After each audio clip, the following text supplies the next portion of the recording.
Hello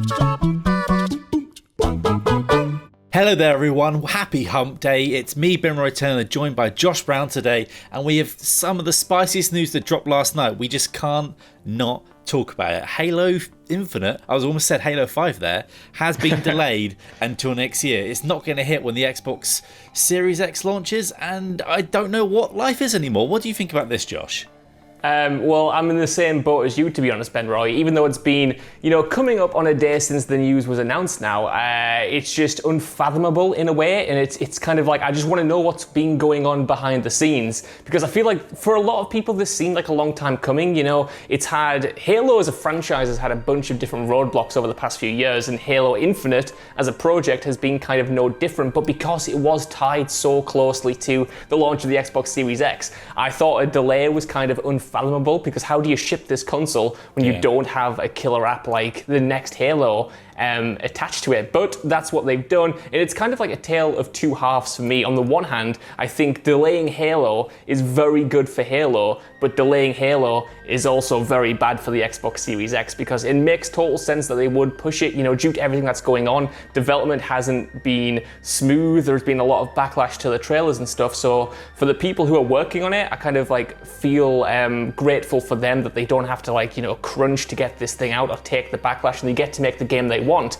At the same time, I do think this is kind of like a huge disaster for Microsoft kind of shipping a new console, because like I said before, how do you ship a console without any games to really sell the console with? You know what I mean? If you ask Microsoft, they've got thousands of games ready for you as soon as the console launches over 4 generations. Yes, I read the tweet that they've put out, and I've read the spiel, but it's, as you said, it's now delayed. There's no real killer app. I don't even think there's a Forza ready, and that's surprising because they seem to have 17 Forza games out a year. But let's just hope that they're not crunching now for another however many more months it's going to be. And they said 2021. If it comes out towards the end of the year, that could coincide nicely with Halo Combat Evolved's anniversary. But I think it'll probably be more Q1, just to help with the finances at the end of the financial year. Yeah. And the way they announced this was kind of like a weird. It was almost like, have you ever received one of those weird breakup texts or something like, "Oh no, I can't hang out today" on Twitter? It just one of those, like the old JPEG on Twitter, all nice, better than just someone on their iPhone note pages. But you've got the tweet there, and it's pretty interesting how it's just. Drop the tweet. Phil Spencer retweets it, and then he quickly retweets, by the way, the Xbox Series X is coming out soon. That was the weirdest part, because if I was I'm not a genius mind, I'm not a great businessman, but even I can kind of see the holes in dropping the announcement that Halo has been delayed next to the announcement that the Xbox Series X is officially coming out in November. That's crazy to me, but I will get into the tweet very quickly, the press release that they released. This is from Chris Lee, who is the studio head and is working on Halo Infinite. He said, "Today I want to share an important Halo Infinite development update with the community. We have made the difficult decision to shift our release to 2021, yada yada yada." Then he went on to say, "I want to acknowledge the hard work from our team at 343 Industries, who have remained committed to making a great game and finding solutions to development challenges. However, it is not sustainable for the well-being of our team or the overall success of the game to ship it this holiday." I like that they mentioned the well-being of the team, because obviously that is a huge talking point in games right now, and with all of the different kind of changes people were wanting after the gameplay reveal, that would have taken a lot of work, a lot of crunch to get done for the holiday season. So it is kind of, for me, I like that they are taking that human cost element into evaluation. But the crux of it, like I said, is this is bad for Halo. No, this is good for Halo, but bad for the Xbox Series X. Just because I feel like this game as a whole, Halo in general, what's going on with Halo, Ben Roy? We had Halo 5 and the disaster around the marketing campaign for that. We had Halo the Master Chief Collection, which was broken for a long time. And now we've had Halo Infinite with, development leads leaving halfway through production, which you have more information on. And, just the game itself kind of being confused in its messaging, not seeing it until so late, and then them saying we're not going to delay it, but then eventually delaying it anyway. It's so close to launch in a year that has been so confusing for the messages coming out of these next-gen systems. Yeah, and as you said for Halo, it's been on a rickety sort of go for a while, and obviously we should say human lives more paramount than the brands. But I feel like also the brands are going to suffer in this because, again, it's not going to come out anytime soon. And when they switched creative lead, I think it was around October of last year. I forget what time is anymore. Shortly afterwards, Jason Schreier did a write-up on Kotaku, but then he also reminded me of this when he put something out in early 2020 when he put a statement on Reset Era, basically saying that he's going to be surprised if Halo Infinite's going to come out at all this year, because once games lose their creative lead midway through, it's kind of a rocky stance. And I don't know about you, but I've been seeing a lot of people either on videos or on Twitter or something like that mentioning that because we hadn't seen anything of Halo Infinite for so long, it was kind of like almost, we've not seen anything of this major tentpole title that is meant to rebuild the foundation of Halo after 2 rocky games. Sure, they got their Master Chief Collection at the end, and Halo 2 Anniversary looks phenomenal, and Halo Reach, Halo ODST playing on them again on there was great. But it's really the future of Halo that is going to help it flourish and grow rather than nurturing what we still have. And then when Tim Longo left back in the fall of 2020, he was replaced, the campaign owner he was replaced by Mary Oslan, I think it's Oslan. I'm going to say that. I'm going to say Mary for now. And she took over the campaign side of things. And again, the thing of a creative director is that they are kind of like, they're not the sole reason the game gets done, but they are sort of like, they're spearheading things. They keep everything sort of flowing in the right direction. They have to hold a few too many hats sometimes. Like, imagine if a Naughty Dog lost Neil Druckmann during the process of not Uncharted 2, The Last of Us Part 2. That would probably be delayed for another 74,000 years. So, at this point, I think that's a great point, Ben Roy. Like, if you look at Uncharted 4, for instance, which did switch creative leads midway through, they lost Amy Hennig for Neil Druckmann and Bruce Straley. Like, that had a knock-on effect where that game was kind of like delayed by 2 years, and that caused a lot of crunch, and that caused a lot of, work that had been completed to be thrown out, because I think it's very rare for a new creative director to come in and just continue what the last one was doing, you know what I mean? It's always going to be a seismic shift. And because this happened, like you said, last year,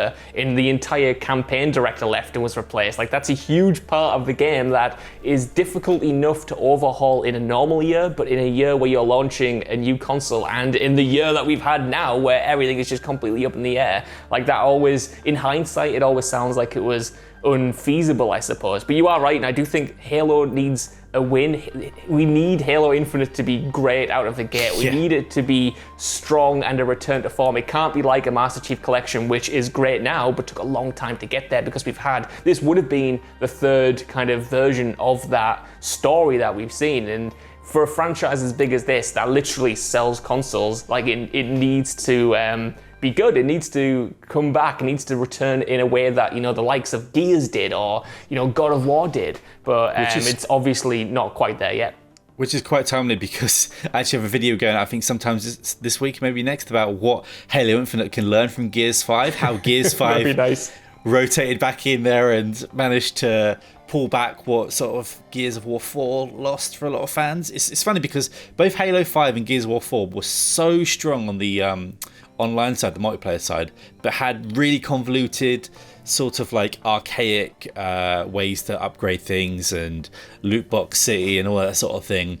But with Tim leaving as well, I have to segue back to, he was the creative director on 5, so it almost, I don't know about you, but it seems like it might have been quietly asked to leave, because if he was all the way on 5, and 5, the campaign for the most part is its biggest criticism, going forward they maybe wanted someone else to spearhead it and like a fresh new idea, and maybe burn a lot of what he had and start again, and basically try and figure out a lot of the like map and assets they had and try and figure out into a new campaign.